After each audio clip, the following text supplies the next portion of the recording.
Olá, muito obrigado por permitir que eu entre em sua casa neste momento. Meu nome é Ney Herman e está começando mais uma edição do programa Opinião, o seu programa de debates e entrevistas aqui na TV Vila Velha, cada vez mais a TV que a nossa gente vê. O tema de hoje, empreendedorismo e as novas mídias digitais. Comigo no estúdio está o senhor Adriano Kchev, empresário do ramo de tecnologia da informação e vice-presidente no Paraná da ACESPRO, a Associação Brasileira de Empresas de Tecnologia. Muito bem-vindo. Olá, Ney. Obrigado pela oportunidade. É uma satisfação estar contigo aqui no programa Opinião. Agradeço a sua presença, eu sei que sua agenda é muito ocupada. Nós voltamos em instantes com o programa Opinião. Por favor, fique conosco.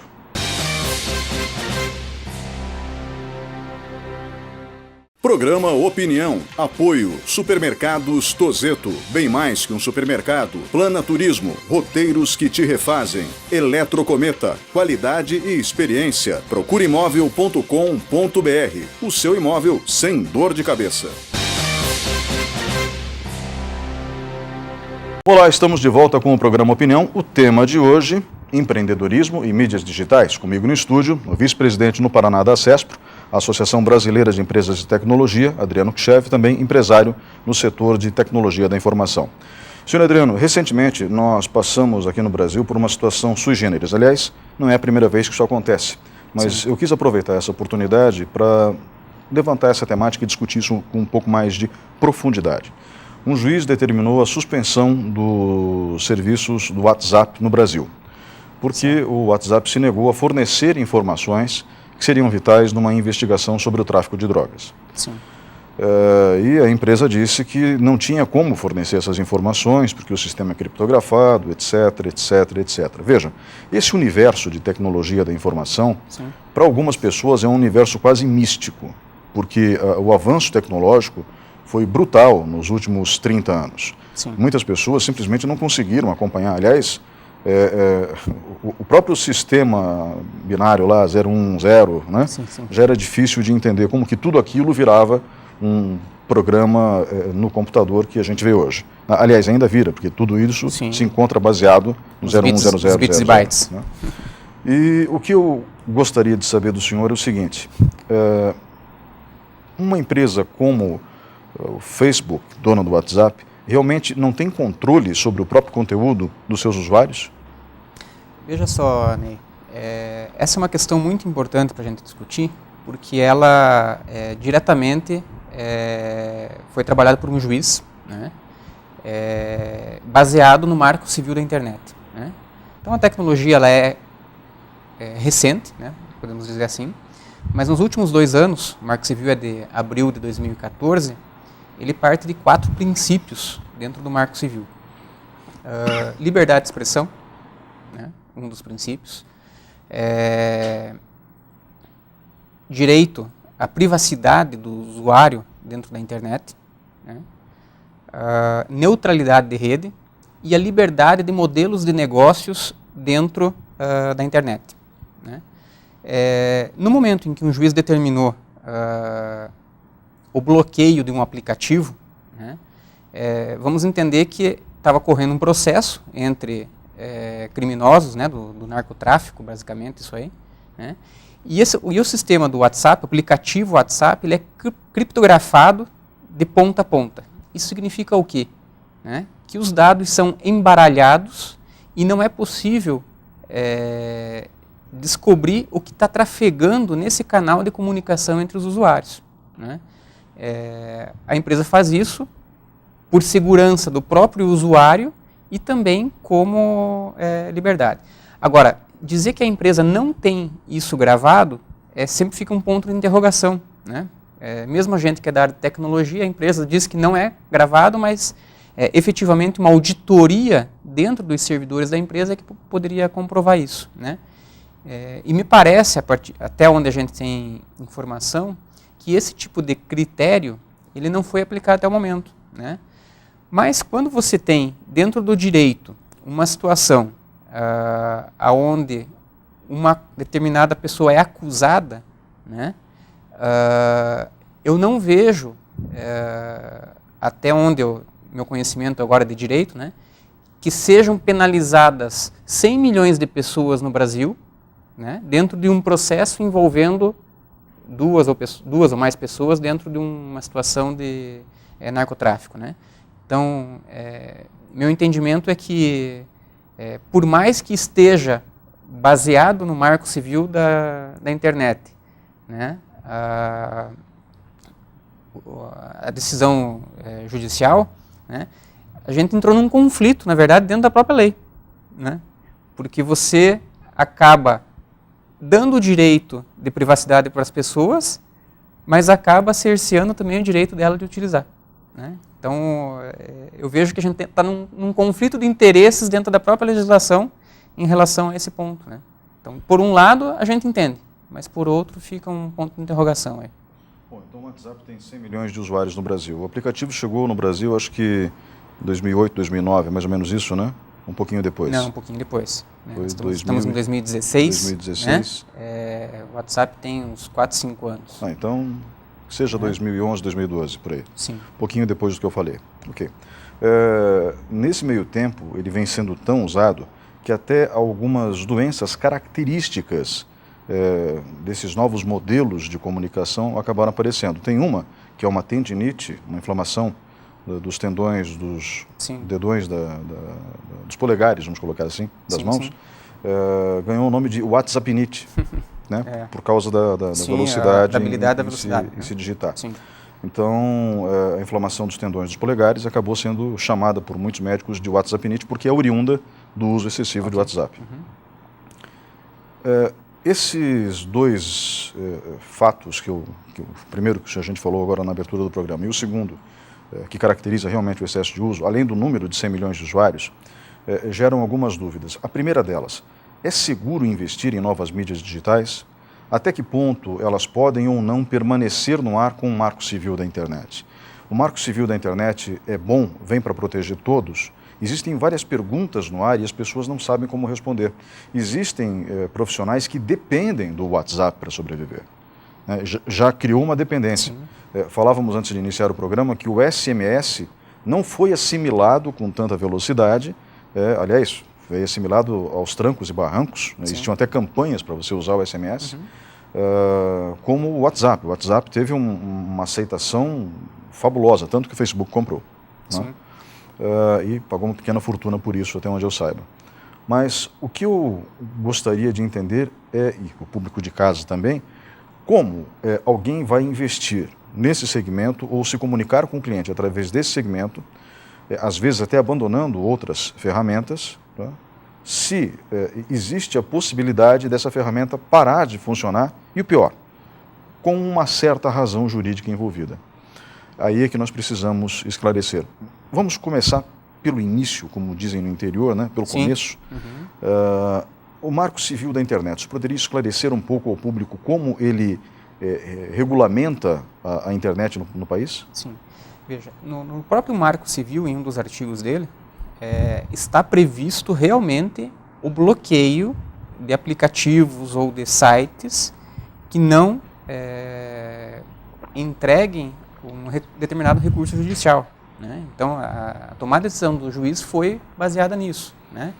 Por outro lado, o Marco Civil também trouxe algumas garantias, né? Como a liberdade de expressão que eu comentei contigo, a liberdade de modelos de negócios. Né? Hoje, tem muitos negócios sendo criados, negócios inovadores, baseados exclusivamente na internet. Né? Exemplos do Uber, né? E outros mais. Né? Então, a gente vê como importante isso, né? E o WhatsApp a gente não pode esquecer que ele é um serviço gratuito hoje. Né? Ele era cobrado no passado $1, né? A partir do momento em que o Facebook comprou o WhatsApp, ele cancelou essa cobrança anual de $1 que era feito dos seus usuários. Né? Obviamente por quê? Né? Porque o Facebook agora utiliza essas informações em cima do perfil dos usuários, para entender os seus usuários e entender quais são os modelos, o que ele gosta afinal. Né?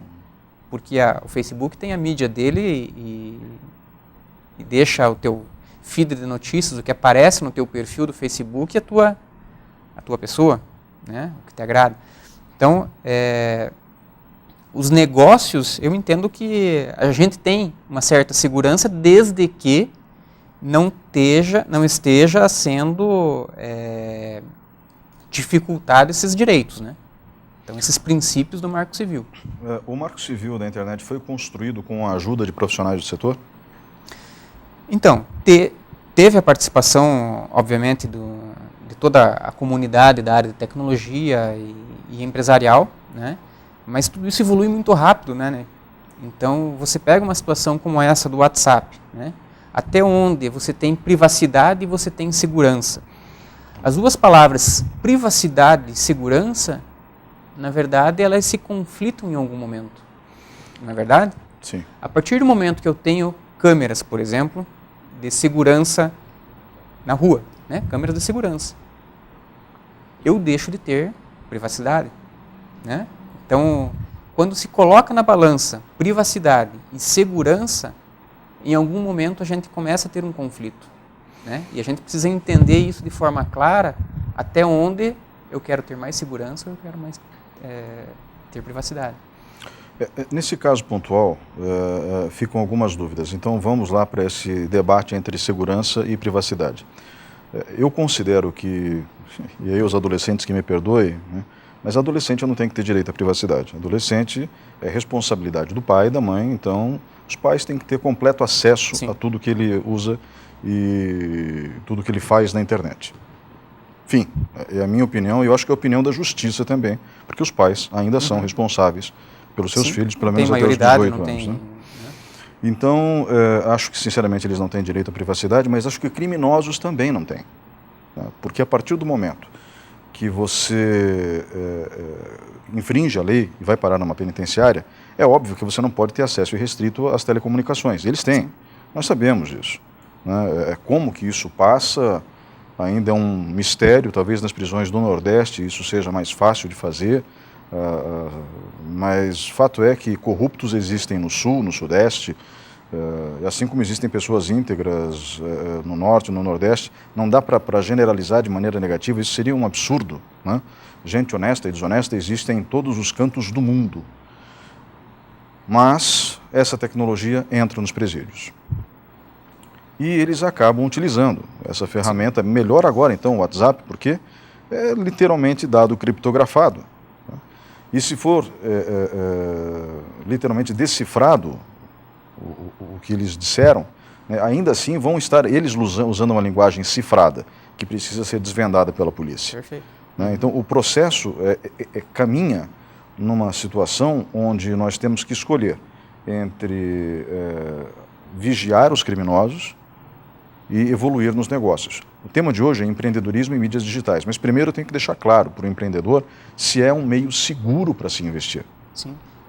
Se é um canal seguro de comunicação com o seu cliente com base nesses dados. A pergunta é longa e termina da seguinte forma: as empresas, com toda a tecnologia que possuem, não poderiam rastrear essas fontes de origem para literalmente facilitar o trabalho da justiça brasileira e de outros países? Sim.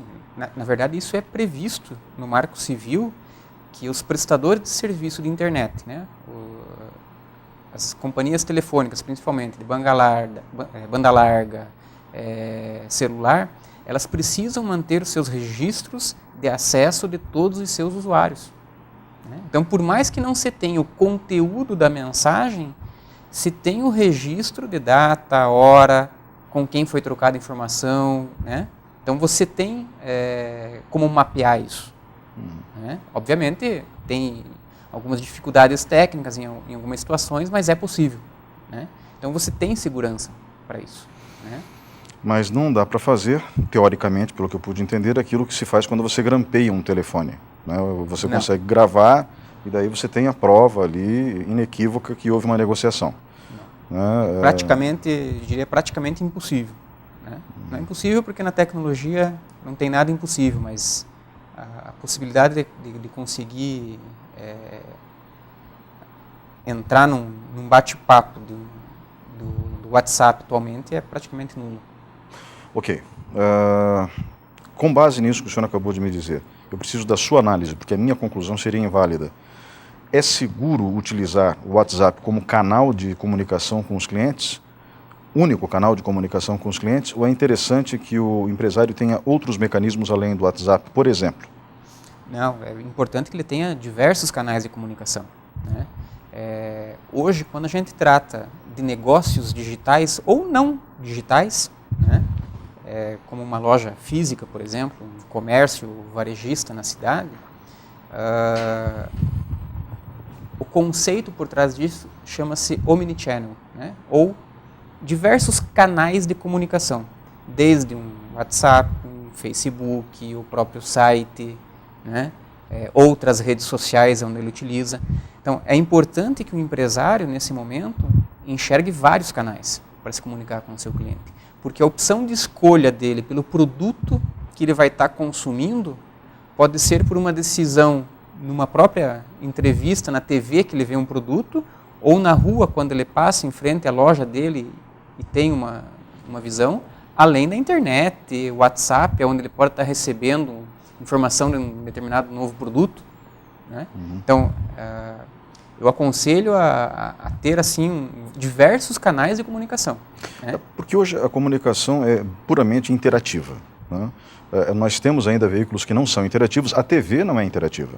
As grandes redes de TV não vão perder sua audiência do dia para a noite, mas não são interativas. Sim. Ouvem o consumidor, sim, claro, pesquisa de opinião, aquela coisa toda, mas não são interativas.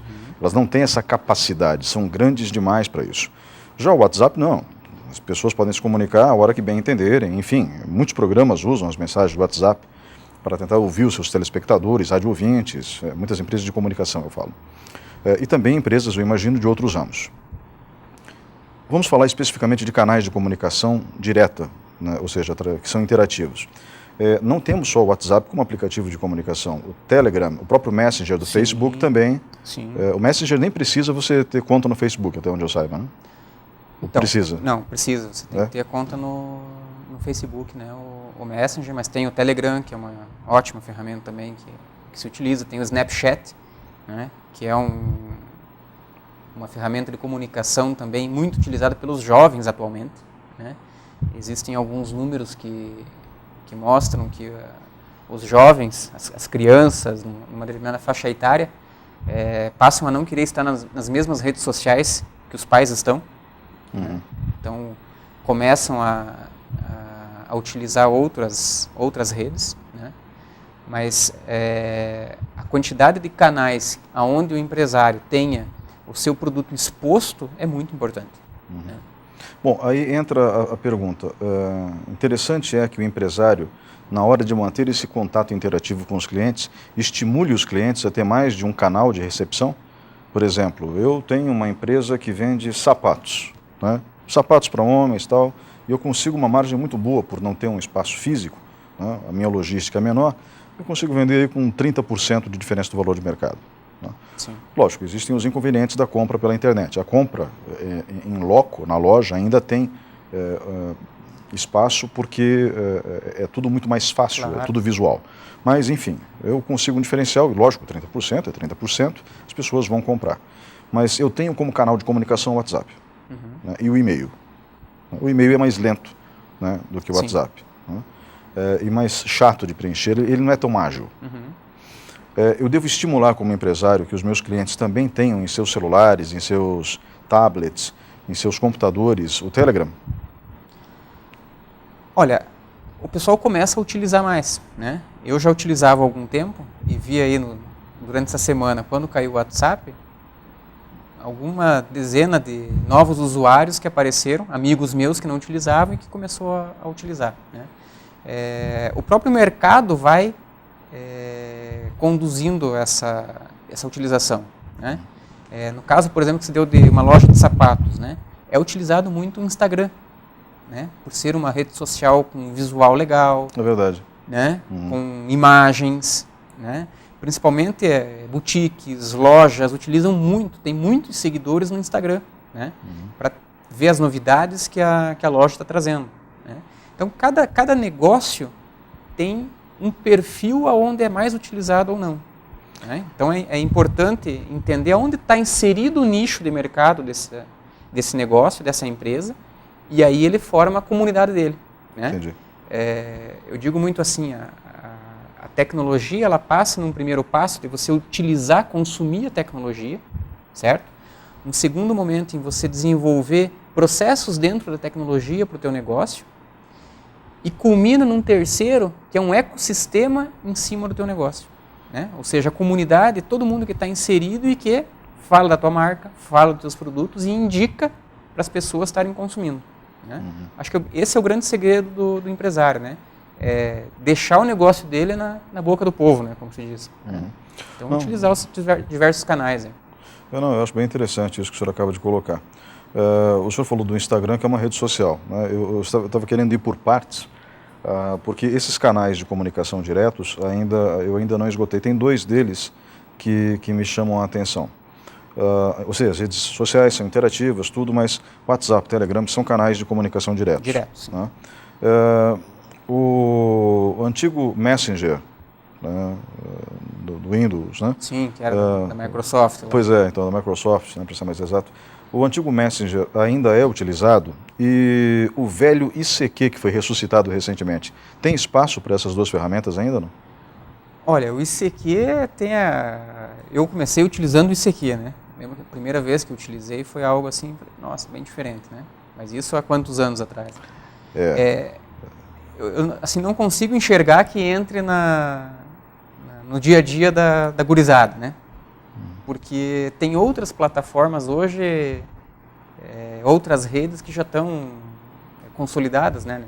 Então, para você ganhar uma escala maior, né, eu acho, assim, não é impossível, mas acho difícil, né? E o Messenger da Microsoft foi descontinuado, né? Ele acabou que não existe mais, né? Assim como o próprio Orkut lá, que era do Google, né? Então, acabou, né? Morreu. São projetos descontinuados, né? Eles não serão ressuscitados, então, o senhor acredita que não? Não vejo que...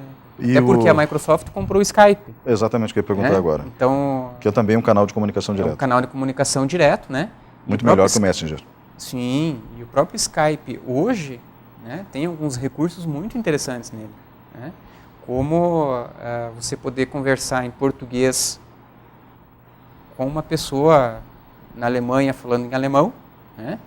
E ter a tradução aí simultânea, né? Pro alemão quando eu estiver falando em português e pro português quando estiver falando, né? Então, isso já é possível dentro do Skype. Por texto ou áudio? Ele vai traduzir em texto para você. Em texto, né? Tomara que não faça nenhuma bobagem o tradutor, né? Mas você percebe aí uma evolução muito grande. Sim, é verdade. Né? Então, a partir do momento que um desafio na comunicação e nos negócios é a língua, né? Você elimina essa barreira? Você elimina uma barreira de língua, né? Principalmente nos negócios aqui no Brasil, onde a segunda língua nossa é muitíssimo fraca. Que é o inglês. Né? Que seria o inglês. Né? Então, eu enxergo hoje como... Geograficamente seria o espanhol, mas ninguém fala espanhol, então... Também não. Então, assim, a segunda língua do brasileiro é muito fraca. E isso, obviamente, afeta os negócios. Afeta o dia a dia dos negócios. Né? Então, pega-se grandes operações, por exemplo, de call center globais, né? Acabam não vindo para o Brasil. Né? Vão para a Índia, vão para outros países, onde a língua é muito mais forte. Principalmente, muito mais comum no mercado internacional. Exatamente. Senhor Adriano, obrigado pela participação nesse bloco. Nós voltamos em instantes com o programa Opinião. Por favor, fique conosco.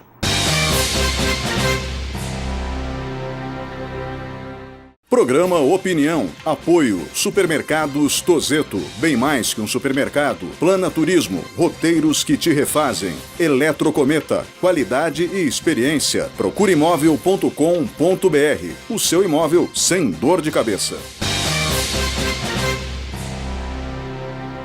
Olá, estamos de volta com o terceiro bloco do programa Opinião. O tema de hoje é empreendedorismo e novas mídias digitais. Comigo no estúdio, o vice-presidente da ACESPRO, Associação Brasileira de Empresas de Tecnologia, no Paraná, Adriano Kchev, também empresário no ramo de TI.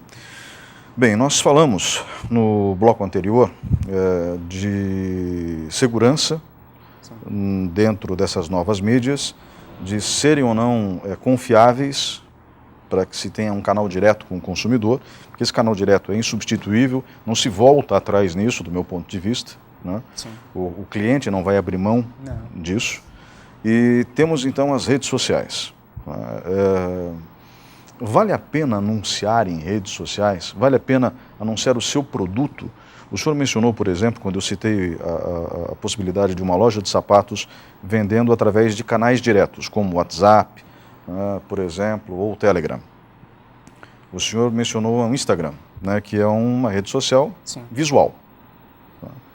Tem o LinkedIn, que é uma rede social profissional. Sim. Eu não sei exatamente como que ela se encontra nos dias de hoje, se meio abandonado ou não. Mas eu achei a concepção, a ideia em si, muito interessante, né, para a criação de network. E, por fim, nós temos aí o Facebook que domina. Eu acho que não tem ninguém que chegue perto do Facebook hoje. Mas existem diversas redes sociais, né? A gente pensa que são só essas 3, mas não. O senhor poderia citar algumas que a gente não conhece, que o grande público necessariamente talvez não tenha contato? Então, você citou uma, que é o LinkedIn, que é muito utilizada na área profissional, né? Ainda é super utilizada, é a maior rede social para negócios, principalmente para prestadores de serviços, para profissionais, né? Troca-se muita informação ali dentro, né? Eu mesmo recebo muitos contatos pelo LinkedIn toda semana, né? O próprio YouTube, né, é considerado uma rede social, né? E o YouTube, pra você ter ideia assim de números, né? Ele já está aumentando a quantidade de pesquisas, é muito maior das pessoas em cima do YouTube do que no próprio Google, né? O Google, apesar de ser proprietário do YouTube, as pessoas começam já, os mais novos principalmente, a pesquisar no Google como funciona algo. Porque é muito mais intuitivo para ele assistir um vídeo do YouTube do que ele ler no Google. Né?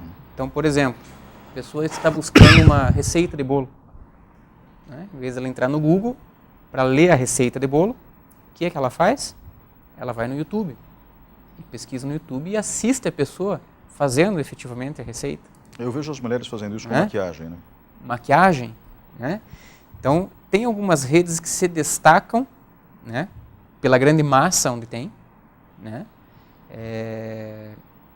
Existem outras redes, por exemplo, tem a TSU, TSU, né? É uma rede que nasceu para tentar desbancar o Facebook, né? E o intuito da TSU é o quê? Que o próprio usuário recebe uma remuneração em dinheiro, né, pelos posts que ele vai fazendo e aparecem para outros usuários, né? Então o pessoal vai criando, diversas redes nascem e morrem a cada ano, né?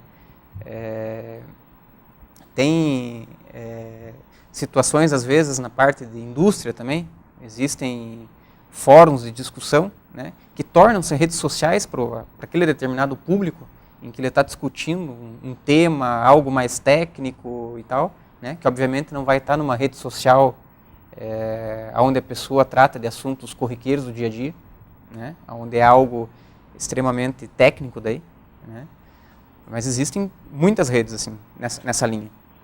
O Orkut tinha uma coisa muito forte, que eram as comunidades. As comunidades do Orkut ficaram famosas. Existia de tudo, de filosofia do mais alto nível até pornografia do mais baixo escalão, né? Sim. Dentro do Facebook você também pode ter comunidades. Os Aliás, grupos, existem, né? Os grupos, por exatamente, são chamados de grupos. Os grupos deram certo, substituíram as comunidades do Orkut com eficiência?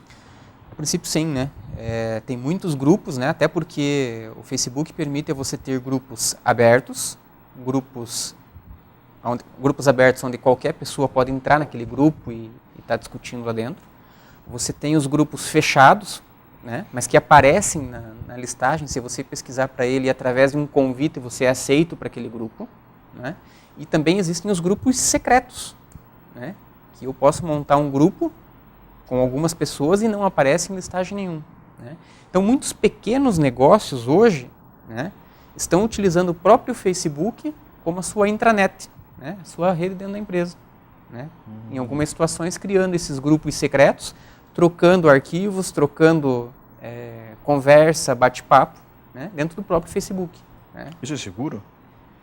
Então, você cria uma dependência em relação ao Facebook, né? E a gente entra naquela discussão da privacidade e da segurança. Né? É seguro até o momento onde você confia nas pessoas que estão naquele grupo.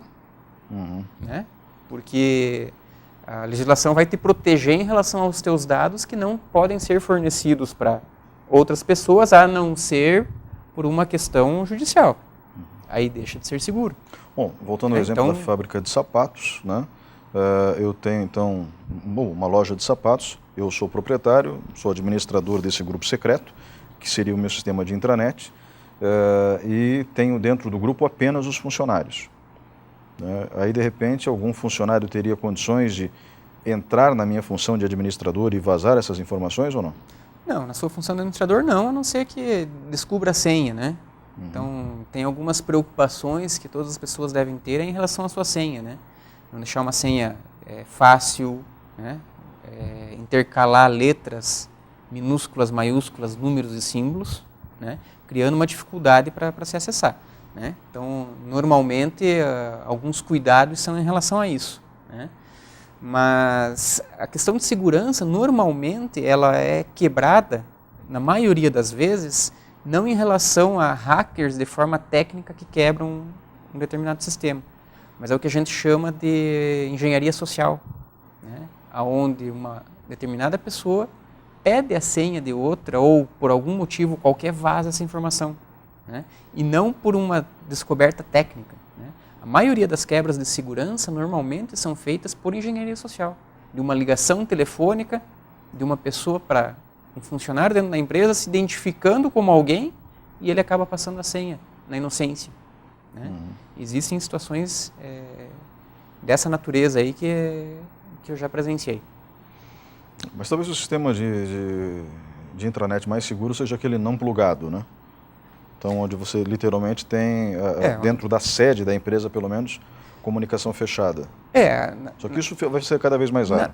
Na verdade, hoje, as empresas estão deixando de ter os seus servidores dentro da empresa, né, e acabam migrando para a nuvem, né, para a cloud, né, e aonde ficam todos os seus dados.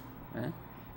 O seguro ele é relativo em relação a ele estar fora da empresa ou dentro da empresa. Né.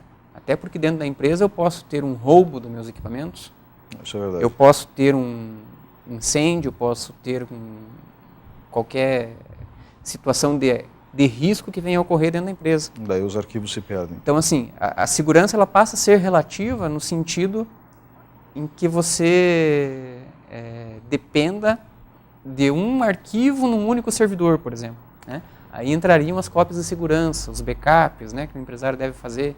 Sempre. Então, aí o aconselhável é o quê?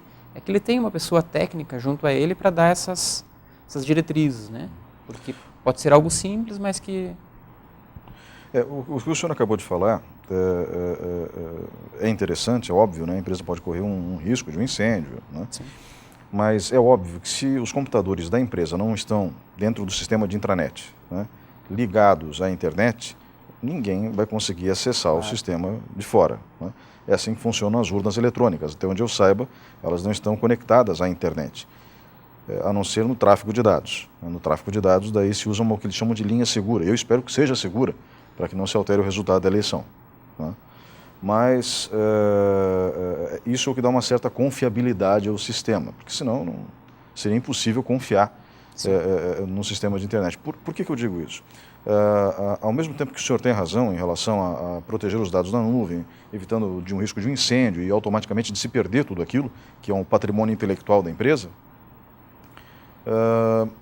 a impressão que se dá é que fica o conteúdo intelectual da empresa vulnerável. Porque se um hacker consegue invadir o Pentágono, se ele quiser, ele desmonta os mecanismos de defesa da minha imaginária loja de sapatos com um estalar de dedos. Né? Como que o empresário, então, pode deixar os seus dados na nuvem com segurança? Existe segurança suficiente? Sim. Essa é a minha pergunta para o senhor. Sim, existe. Faço a seguinte pergunta para você. Vou responder com outra pergunta. Né? Você acha que o seu dinheiro no banco está seguro ou não? Eu não confio nos bancos, mas de qualquer maneira... Então, né? Porque, vamos lá, eu entro, deposito meu dinheiro no banco, não é verdade? E eu acredito que eu vou entrar no home banking, na internet do meu banco, eu vou olhar o saldo e vai estar lá o dinheiro. Né? Aonde que essa informação está? Está no data center, na nuvem. Né?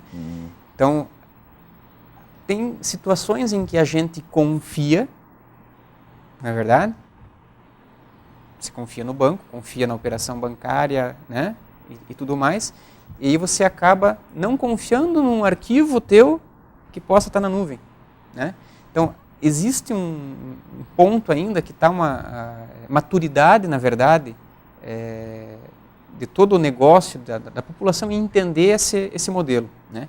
Obviamente que a gente não pode confiar cegamente em tudo. Né? Precisa ter preocupação que a segurança está sendo feita, que as cópias de reserva, os backups estão sendo realizados. Né? E para isso existem procedimentos, existem normas de segurança, né? E que uma vez atendidos, você estaria seguro. Né? Os sistemas criptografados de bancos costumam ser muito eficientes, né? Assim como seus cofres. Sim. Sim, mas... Esses sistemas que o senhor mencionou, eles podem ser fornecidos a qualquer empresa, esses sistemas seguros de criptografia? Sim, a qualquer empresa.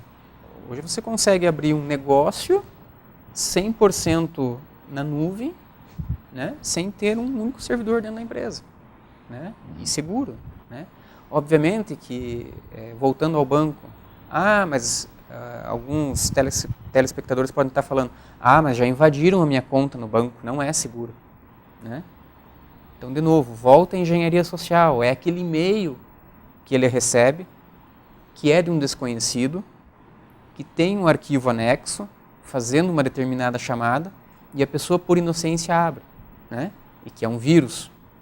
Né? Então, esses cuidados é que, naturalmente, as pessoas precisam começar a ter de forma mais forte. Né? Por quê? Porque o dia a dia delas está cada vez mais envolvido na tecnologia. Né? E sem perceber, você acaba entrando numa situação de risco. Né? Os bancos já deixaram claro que não enviam e-mails. Então, o próprio WhatsApp, né? Se você receber um arquivo via WhatsApp de uma pessoa desconhecida e você clicar e abrir, isso pode acontecer o quê? Incluir um vírus no teu celular. Ele não está livre disso. Né? Então, assim, você precisa ter muito cuidado com quem você está se relacionando, que arquivo você está trocando, o que você está abrindo. Né? Então, existe um risco como em qualquer negócio, como em qualquer outra operação. Né? Então, e o digital você precisa ter um cuidado maior para atender esses requisitos para você não cair numa armadilha aí, né? Apenas repetindo aquilo que eu falei enquanto o senhor respondia, desculpe, eu não quis ser indelicado, os bancos, eles não mandam correspondências aos seus clientes, então eles já dizem isso para que ninguém abra arquivos enviados supostamente pela agência bancária, né? Perfeito, é exatamente isso. Você não recebe nada, não abra, né? Porque o risco de ser um vírus é grande, né? Muito provavelmente o será. Né? Fazer anúncios no Google é um bom negócio, se não fosse, né, eles não estariam tão ricos quanto estão. E nas redes sociais? Os motores de busca demonstraram ser excelentes meios de propaganda. As redes sociais também têm se revelado no mesmo aspecto. A vantagem da rede social é que ela pode direcionar a publicidade, né? Ou não? Sim, na verdade hoje a maioria dos veículos de comunicação tentam direcionar. Né?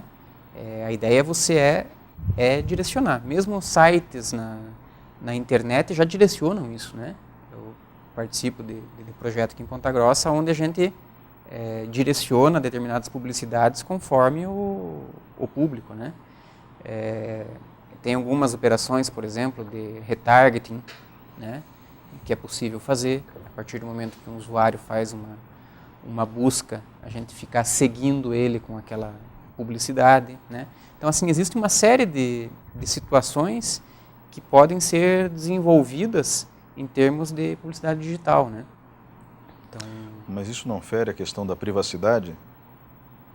Entendeu a minha pergunta? Porque normalmente quando você baixa um aplicativo, eu aceito divulgar as minhas informações, e se você não aceitar, você não baixa o aplicativo. Sim. Né? Então, na verdade, é um jogo meio duro. Sim. Né? Porque eu quero o aplicativo, eu tenho que permitir que eles me rastreiem para que eu possa fornecer a eles informações de consumo. Normalmente quando você acessa um site, você está aceitando os termos de uso daquele site. Né? É como você entrar num site, entra no Google, faz uma pesquisa para comprar um determinado notebook ou computador, não é verdade? A partir do momento que você começa a fazer aquela avaliação e vai para outros sites, aquela publicidade continua te seguindo, né?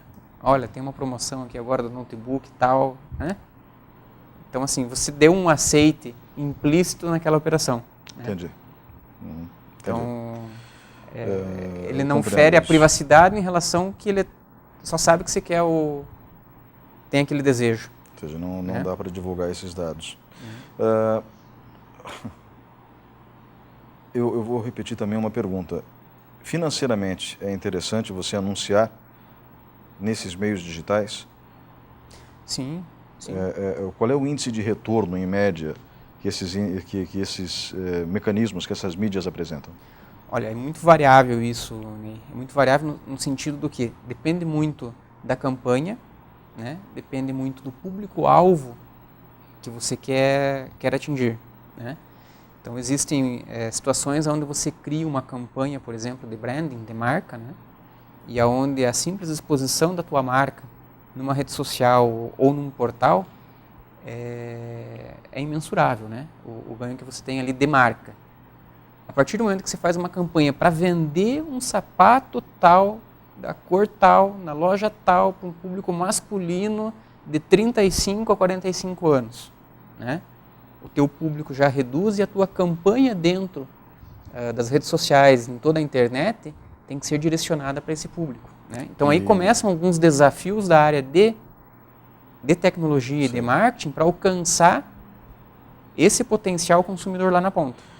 Aí as redes sociais têm essas ferramentas, têm essas informações para direcionar a minha publicidade. Sim, aí você consegue fazer todo um mecanismo, né, onde a gente consiga trabalhar essas informações e entregar o anúncio lá para aquela pessoa que interessa ao anunciante. Né? Antigamente, publicidades dirigidas custavam muito caro.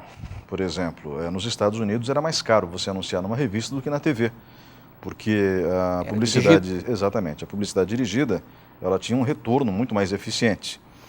Lógico que dependendo do seu ramo de negócio, por exemplo, eu tenho uma loja de varejo, né, vendo de tudo e mais um pouco. Aí o ideal é que eu fosse para uma emissora de TV e anunciasse ali. O resultado seria melhor para mim ali. Mas se eu vendo um produto específico, por exemplo, ferramentas, né, eu devo me dirigir a uma revista especializada no setor, ou equipamentos de pesca, uma revista especializada no setor também, e isso acaba teria nos Estados Unidos, há muitos anos atrás, um custo mais elevado. Até porque a propaganda de revista, ela como eu posso dizer, reaproveitada, porque a revista fica circulando Sim. de mão em mão durante um bom tempo, até que venha a próxima edição.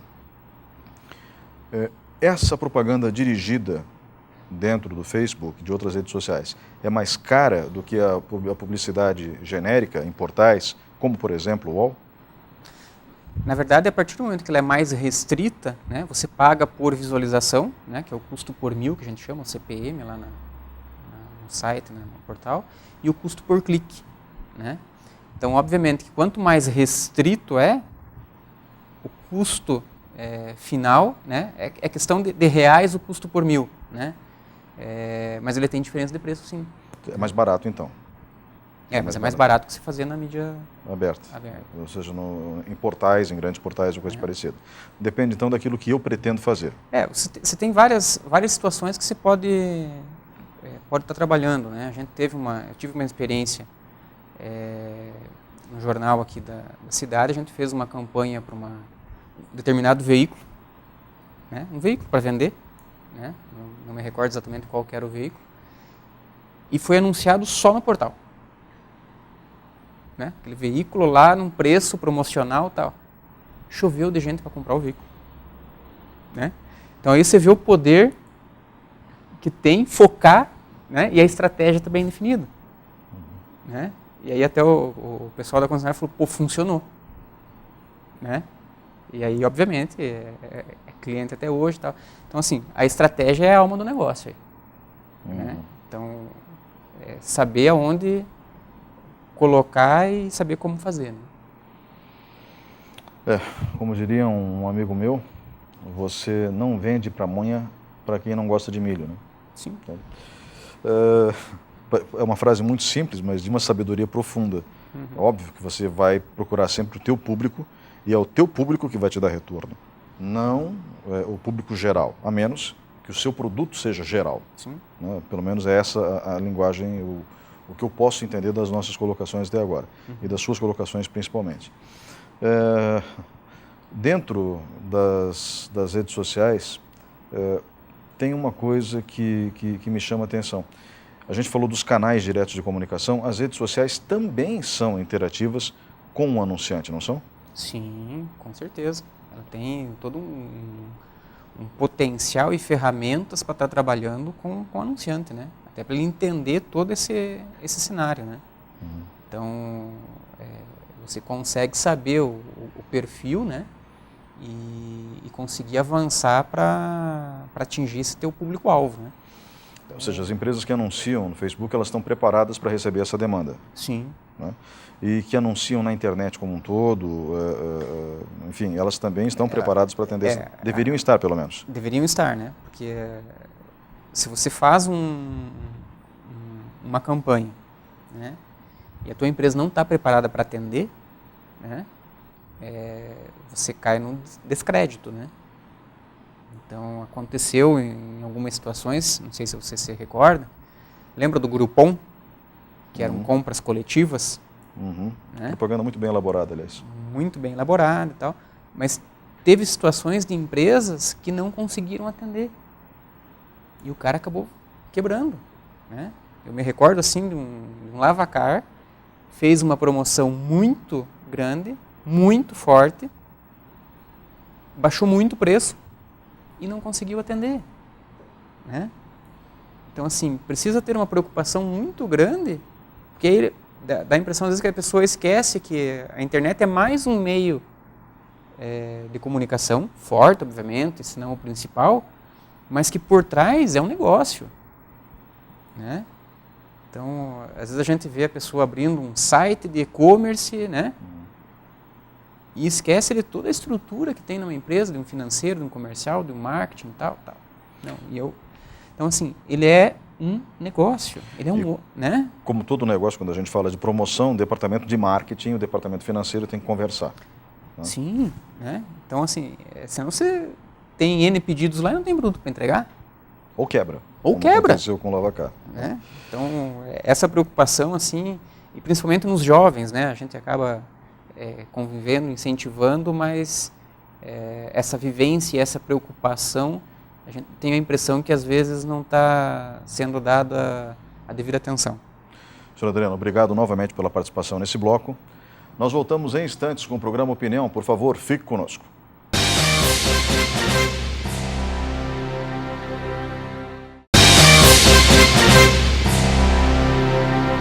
Olá, estamos de volta com o quarto e último bloco do programa Opinião. O tema de hoje, empreendedorismo e novas mídias digitais. Comigo no estúdio, o vice-presidente no Paraná da ACESPRO, a Associação Brasileira de Empresas de Tecnologia, também empresário no ramo de tecnologia da informação, Adriano Kchev. Senhor Adriano, antes de mais nada, obrigado pela sua presença hoje aqui. Eu acho que foi profundamente esclarecedor, principalmente para uma geração um pouco mais velha, acima dos 30, 35, 40 anos, que olha para todo esse universo, vê possibilidades de negócio, mas não entende direito o potencial e a segurança que esses negócios oferecem. Que recomendação o senhor deixaria aos empreendedores, aquelas pessoas que pretendem também comprar pela internet, na hora de usar esses serviços, tanto via WhatsApp ou outros canais diretos, como em redes sociais ou portais na internet? A principal recomendação é para que ele acredite no potencial da internet, né? Não de forma exclusiva, né? Mas de forma complementar ao seu negócio. Né? É um forte aliado em várias ações que ele vai fazer, né? E tendo a estratégia bem definida dentro do seu negócio, eu tenho certeza que ele vai ter sucesso, enfim, fazendo um marketing dentro da internet, em portais, em mídias, em redes sociais, mídias sociais, né? Mas definir a estratégia, né? Tendo isso definido é sucesso na certa, né? E as pessoas que consomem, algum cuidado específico? Bom, é sempre importante cuidar dos dois temas que a gente conversou, né? A privacidade e a segurança, né? Saber o site que está acessando, saber com quem está conversando no celular, né?